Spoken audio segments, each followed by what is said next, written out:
All right, there's one thing we're learning from the attempted Christmas Day plane bombing. We, you and me, are the last line of defense. So what clues should we be looking for to spot a suspicious air traveler?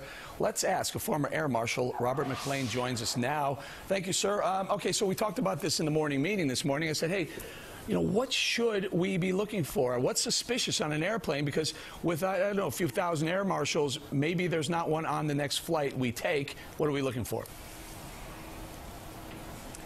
Well, usually you're going to have families traveling with their kids. They're going to be dealing with them. You have business passengers who are going to be on their laptops or reading paperwork. This guy's thinking about killing a lot of innocent people and himself. He's probably not going to be reading a book. He's not going to be paying attention to the movie. He's probably going to be staring out into space or praying. Okay, so these are things that people need to see. So tell me, I get a lot. Once in a while, I get a lot of heat for saying that there should be some profiling going on. So you're saying a profiling, but a behavioral profiling? Profiling is a small element in the whole thing, but I believe a majority should be of behavioral detection. When somebody's guilty or is going to tell lies, it manifests itself from the human body. This guy was just a kid who probably had no experience. He was just a mule. But let's stay on this. Terrorists who are the cold-blooded killers. Let's stay on what we should be looking for. Let's say it's a long flight. We're going to the East Coast, West Coast. No iPod, no book. Is that a tell? Absolutely, but there's a lot more things.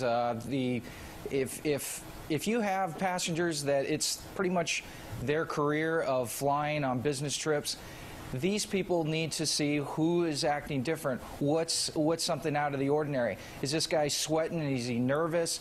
Is he got too much clothes on for what the ambient temperature is on the plane? There's a lot of things, and people need to be more aware of their surroundings and see what's different and what pops up, what kind of flags pop up. The passengers are just as aware as would-be air marshals on the plane. You know, let me tell you something. My wife, every time someone gets up and spends a little too long in the bathroom, she starts nudging me. Did he come out yet? This is a good idea, I guess, then, right?